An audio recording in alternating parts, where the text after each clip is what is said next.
Po si kur Jezusi të ishte thjesht një pirale krishter? Atëherë, emri I tij do të duhet të ishte panjohur jashtë Biblës. Por kështu nuk është. Përveç Josefusit dhe Tacitit, ekzistojnë edhe disa dëshmi të tjera jashtë biblike që flasin për Jezusin dhe për të krishterët e parë.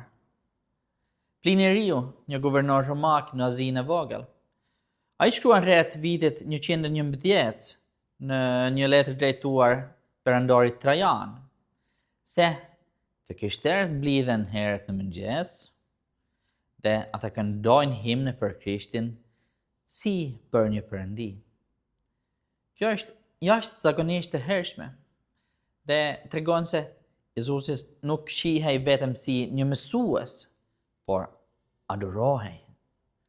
Edhe Talmudi hebre I përmbledhur ndërmjet viteve 200 dhe 500 pas Krishtit e përmend Jezusin si një person që u eksekutua dhe që kishte dishepuj. Këto tekste janë armiqësore ndaj besimit të krishterë, por pikërisht për këtë arsye janë të vlefshme. Ato konfirmojnë ekzistencën dhe vdekjen e Jezusit. Dhe së bashku, këto burime tregojnë se si autorët romake, ashtu edhe ata hebrenj e merrnin për të mirëqenë ekzistencën e Jezusit. Pyetja në antikitet nuk ishte nëse ai kishte jetuar, por kush ishte ai?